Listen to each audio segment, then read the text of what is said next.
Hi, everyone. Welcome back to Life Forces Podcast. I am your host, Bianca, and today I'm really excited to talk to you about Body Alchemy, which is something I came up with that's a combination of different things that I really like personally, but also really like sharing with my clients. Also, if you're watching this on YouTube, I'm sitting on the couch. I thought I'd switch things up a little. That's kind of what Body Alchemy is all about, honoring your needs, your personal rhythms, how your flow is going through life, and not trying to conform to the way that you're supposed to be doing things or the way that other people do things. I'm recording this on the Libra solar eclipse, so October 2nd. I don't know how you all have been feeling, especially since the lunar eclipse in Pisces on September 17th, but there's been a lot going on, hasn't there? I'm sure for you personally, I'm sure amongst the people you know, but then also collectively, there's a lot happening, some of which is very devastating.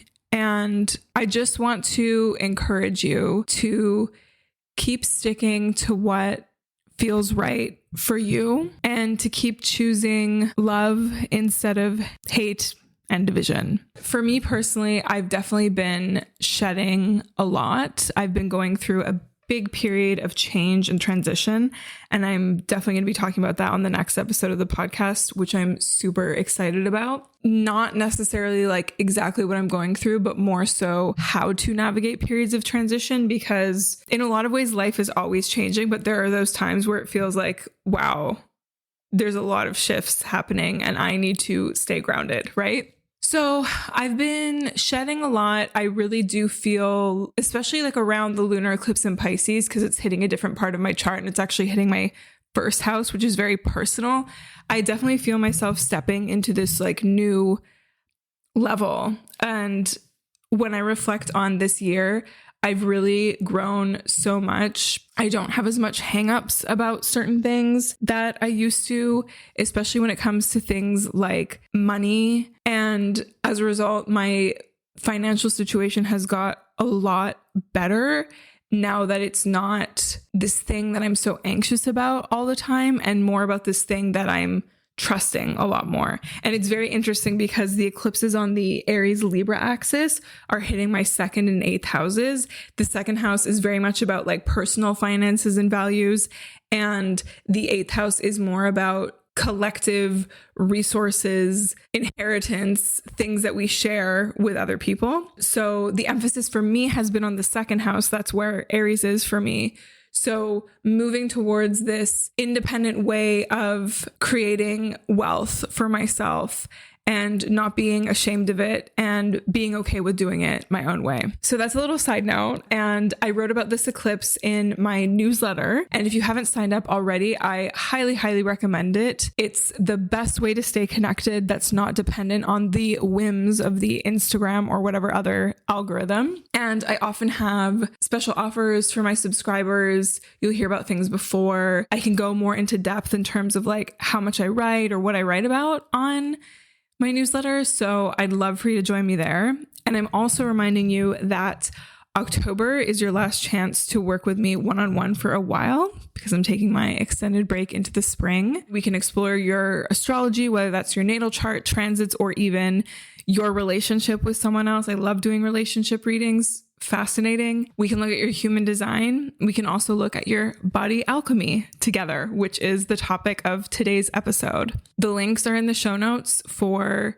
newsletter sign up and also to book a session with me. As always, if you've got any questions, you can DM me on Instagram at Life Forces Inc. or via email. My email is bianca@lifeforcesinc.com. So let's get into the topic du jour, which is body alchemy. Kind of starting off point here for me is reflecting on the fact that in a lot of ways, the world is so rational and focused on intellect and communication that we tend to neglect our physical being. For me personally, everything changed once I stopped taking my body for granted, because I definitely used to. And I think this is a normal thing because for the most part, when we're young, when we're teenagers, even into our early 20s, our health is usually usually pretty under control. Our bodies are usually working pretty well. A lot of times it's the last thing we're thinking of, at least like that's what it was for me for a very long time. We often take for granted our bodies and our physicality until it's too late, right? Until a health thing comes up, until our mental health goes haywire out of the blue. But our physicality is what makes us human. Because if we had no body or physicality, we would just be souls floating around, which would be really cool, I'm sure, but also an entirely different experience. And because we have these bodies, these physical vessels, we're able to experience pleasure, pain, everything in between in such a visceral way. It's what makes us human, right? Otherwise, we would just be trees or floating in the sky somehow. The reality of contemporary life is so much of it's mental, or there's a bigger aspect on that aspect of ourselves. And I'm just thinking of things like social media, the way we connect via text. It's often very detached from our bodies. Like even if we're taking photos, even if we're posting a little TikTok, yes, our body might be involved, but there's a detachment there. And then the way other people are experiencing us is like through a mental perceptual level and less physical, let's say, right? Saying all that, I also don't want to put out there that we completely ignore our physicality. We obviously don't, because I would argue most of us care what we look like or are made to care. And I don't think that's a bad thing, but often it's very surface level, right? I think a lot of the time we're spending more time on the outside, on the surface, what's my face looking like? What's my hair looking like? Are my clothes in check? Is my body this way or that way? It's all very like surface image, whatever, as opposed to what's going on the inside. And I even mean on a really basic physical level. I don't just mean emotionally. And I think in a lot of ways, we're getting better at discussing emotions and being okay with that aspect of ourselves. But it's really all linked, right? The inside and outside and everything in between, all parts of us. And I know for me, the more I focused on the inside of myself in a physical way, in terms of my health and doing my best to understand what's really, really going on, instead of just defaulting to medication or other things that I perceive to be as more of a band-aid and not really getting to the root cause. Like that's one thing I'm super big on and have become super big on, is getting to the root of certain things, right? Whether it's a pattern that you have, maybe the root of that is some trauma you've experienced and not fully processed, or you have a certain health problem, or even like a mental health diagnosis. Doctors have just told you, take this pill, whatever. But like, let's get to the root cause. Why is that happening in your body, right? Because it doesn't need to. I've just been really big on understanding what's really going on at the root of things physically for myself, but also in an emotional, spiritual way. And the more I focused on this, the more that has shifted positively on the outside, whether it's being in a body that looks and feels vibrant, feels younger than it did when I was in my 20s, not really having acne anymore, and just experiencing life on a completely different level than I did even a few years ago. I've seen the cause and effect. I've experienced it, right? Reflecting and going back a little, I really tried to eat healthy more and more when I was younger, like throughout university, but it wasn't until my mid to late 20s when things really clicked. And this was a time where I was called to go to the root of things, right? I've talked about this before when I had some mental health stuff come up again in 2018 when, I guess I would have been 27 if my math is correct. That's when there was something in me that's just like, you need to go to the root of this. And so Ayurveda really helped me with that, because I was made to realize that my body was completely out of balance. In a lot of ways, I maybe seemed healthy. To be honest, looking back, I don't think I looked very healthy. And when I think of how I experienced my days, there wasn't a huge feeling of health, but I was quote unquote like doing the right things. I was generally eating pretty well and I was exercising. Especially for women, there's a lot of like nuance with that, especially because we're very cyclical beings in terms of our menstrual cycle. We kind of got to do different things at different times of the month, but we're going to speak about that later. But anyway, thanks to Ayurveda, I felt after a few months of integrating certain suggestions, I felt so balanced physically and mentally, like I never ever had before. I had clarity that I never had before. And I also felt more connected to this idea of spirituality. Like I kind of began to understand why people might have that kind of perspective on the world. I could feel that I was more connected to something greater than myself. And I think that's possible once the body is feeling good and once like the mechanism of the body is kind of like back on track, right? Then we can truly understand the miracle of life, or just how we're just one small part of the universe, right? This aspect, all of this kind of like health stuff, but also like living with different rhythms in life that I'm going to really dig into. This aspect was the missing piece for me in explaining the work that I do with clients, because astrology and human design, in a lot of ways, it can be very heady, very cerebral. You know, it's like we're reading about these things. How much do we actually integrate? How much do we actually embody it, right?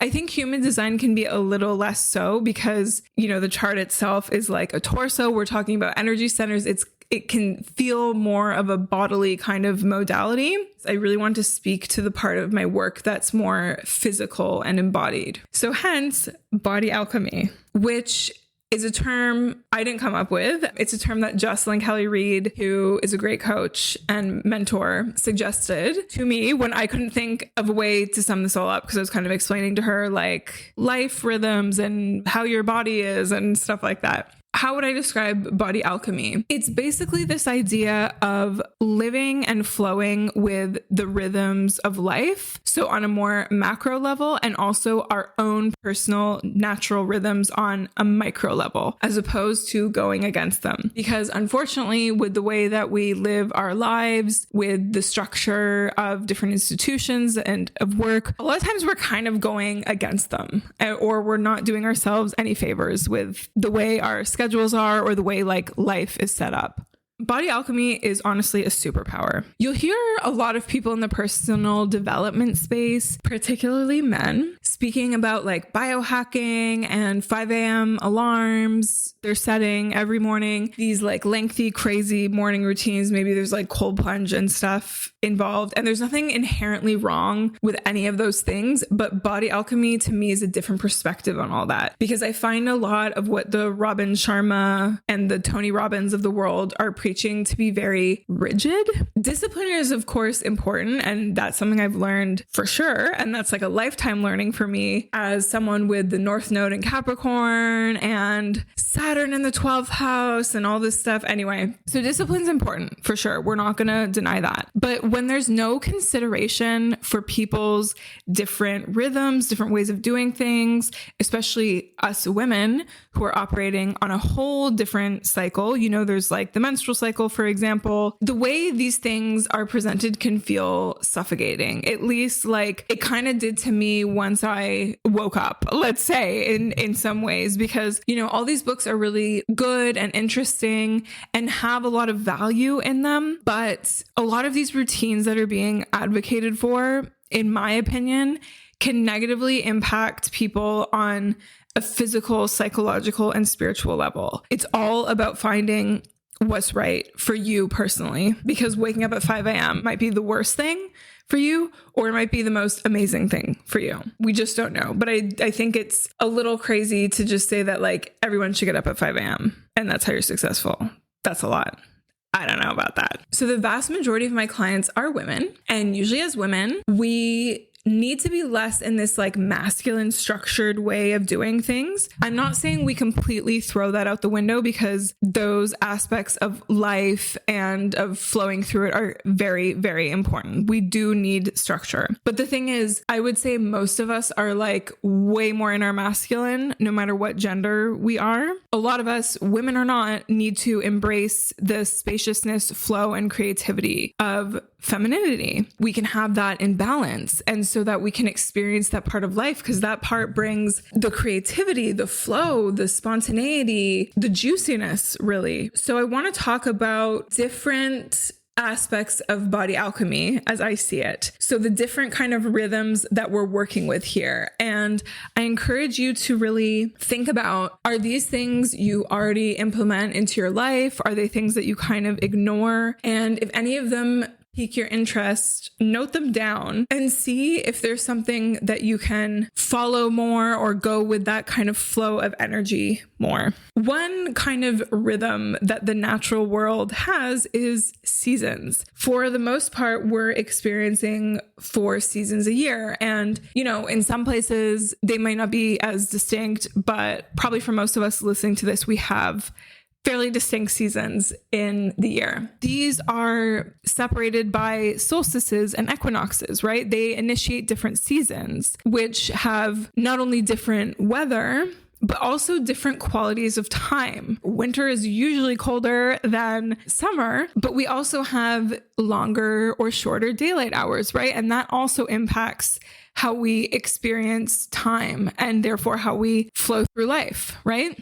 Winter, for animals especially, is more hibernation mode, not necessarily being out there in the world, whereas summer is often the opposite for people, where they're out and about, more active. I live somewhere where a lot of people are working seasonally, so like working a lot in the summer and maybe not at all in the winter, right? Summer is usually a more active time of year, and there's lots of reasons for that, right? And then, related to weathery seasons that we have each year are the astrological seasons. And what's really interesting is the cardinal signs, which are Cancer, Capricorn, Aries, and Libra, all fall on either solstices or equinoxes. They have the quality of this initiating energy, which is very much in line with the start of the seasons, right? Also, each astrological season, doesn't matter which one, will illuminate a different area of your chart, a different house of your chart, and therefore a different area of your life. So it's interesting to look at, okay, right now we're in Libra season. For me, that's my 8th house. So for some people, Libra season might be really social and wanting to look at art and stuff. And it's not that I wouldn't want to do those things, but Libra rules my 8th house, which is all about deep healing and shared resources and transformation. It's a little more of an intense energy, right? It's a little more of an intense aspect of life, let's say. On the Mercury Cazimi in Libra we had on Monday, I was super emotional. Like I was very, very emotional. I didn't expect it. And I kind of expect that I might experience this solar eclipse in Libra later today as being quite emotional and healing and revelatory. Then going with that, fast forwarding to Sagittarius season, for me is all about career, since my midheaven / 10th house is in Sag. So it's also really cool to know that. And that's something I did for my clients this year that did a 2024 visioning session with me. I mapped out exactly okay, from this date to this date, this is a good area to focus on in your life because that's where the sun is based on the astrological season and stuff like that. It's been very interesting for me to see how all of that kind of correlates. And I feel like things generally work better, come to fruition better when I'm more aligned with, first of all, what's the season just in a really basic sense? And then what is the astrological season and what area of my life is it impacting? So another thing is the menstrual cycle.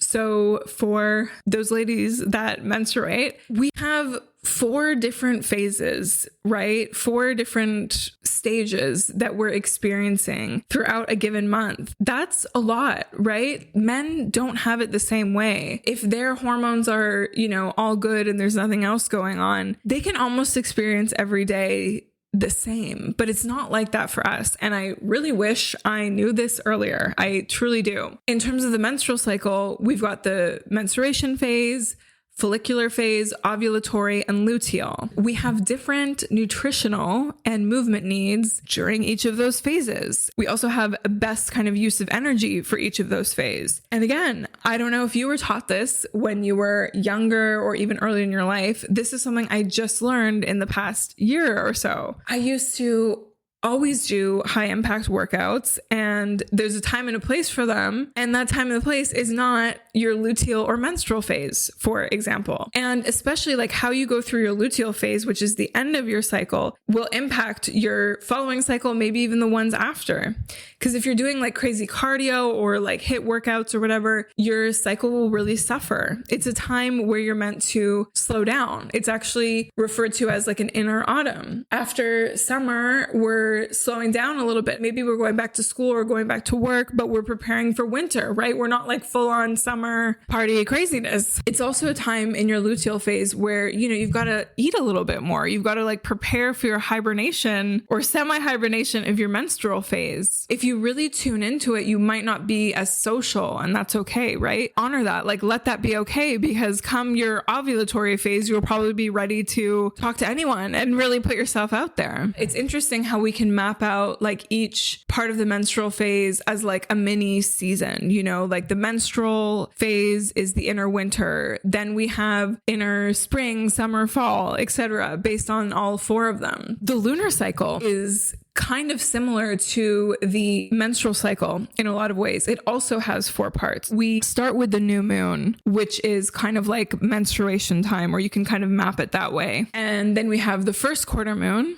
which can be like the follicular phase, you know, like things are getting going, we're gaining energy and momentum, etc. And then we have the peak of the full moon, which is very much like an ovulation phase. You know, it's like we're at the highest energy. There's the most stuff going on. The vibes can be a little crazy sometimes, you know. We go back to the last quarter and then finally to a new moon again, right? So we have that cycle with the 4 parts as well. So it's really interesting. Even if you don't menstruate, I encourage you to pay attention to what phase of the lunar cycle we're at and how you feel at different points, right? There's a reason we have the term lunacy, right? Crazy stuff happens around a full moon a lot of the time. A lot of people feel more high energy around full moons. That's totally normal. So then another rhythm that we have going on as human animals is the circadian rhythm, which is, you know, a 24-hour natural oscillation that repeats day after day. You know, over the course of 24 hours, we're likely both asleep and awake, active and inactive, and maybe we have the same or similar wake up, go to bed times, you know, for the most part, especially on weekdays or whatever, right? So we have that quicker 24-hour cycle as opposed to like a whole month, no matter what gender you are. If your sleep schedule is a little whack, or if in general you want to feel more back on track, one of the easiest ways to regulate your circadian rhythm is to go for a walk as soon as you can in the morning, ideally within an hour of waking, to get sunlight in your eyes to signal to your body that it's daytime and it's time to be alert. We get up in the morning, especially if you work from home, maybe you don't even leave the house in the morning at all. Like it's really possible, right? But it's really important to get that sunlight in your eyes. Like don't look directly at the sun, but you know what I mean? To get that natural signal and get all of those natural processes flowing. And you can even do the same around sunset. Watch the sunset. Who doesn't love that? This will signal to your body that bedtime is approaching. Okay, maybe you don't want to go to bed at like 3 or 4 p.m., you know, like some of those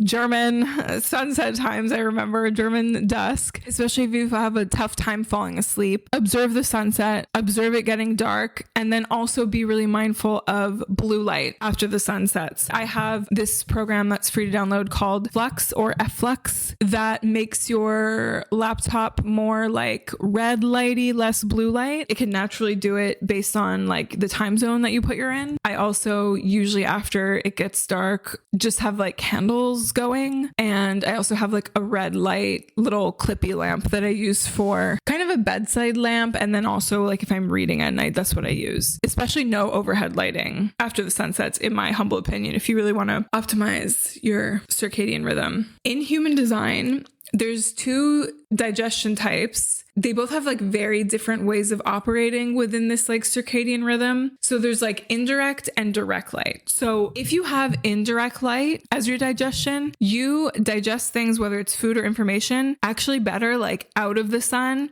or later in the day, maybe even at night. So I know people with indirect light digestion who can eat a big dinner at 10 o'clock or whatever and go to bed and they're fine, or they work late and they're fine. But then someone with direct light, they work best during the day. Their brain is really flowing when the sun is still out. It's good for them to eat their meals outside when they can. That's really interesting, like how human design shows us our differences and our idiosyncrasies, again, because not everyone is necessarily meant to get up as the sun rises and go to bed shortly after the sun sets, right? We have different ways of doing things that are totally fine. I'm more of a morning person, but that doesn't mean that someone who likes to sleep until noon can't be successful. You know, I know tons of people like that and that works for them. And I also want to talk about like this general idea of, you know, more like chaos and spontaneity versus order and finding our own balance between that.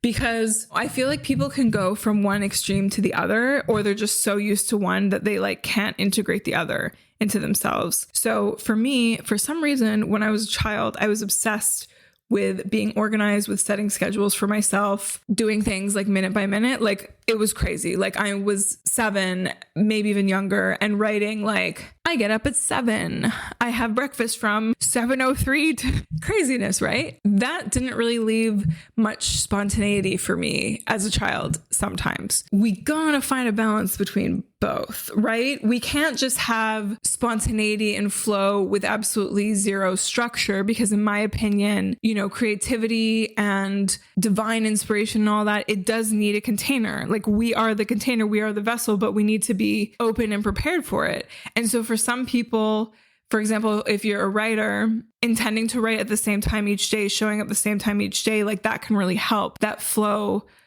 come into your vessel, right? I don't think we should ever go from one extreme to another. I think we need to find our balance between both. We don't want to be like so hyper organized and scheduled that we like never have a fun, spontaneous moment, or we never have space for like random creative thoughts to come through. But then at the same time, we can't just be like floating through space, being trapped in outer space like those poor astronauts that I think are still somewhere out there. I hope they get rescued soon. You know, we need a tether. We need things to tether to.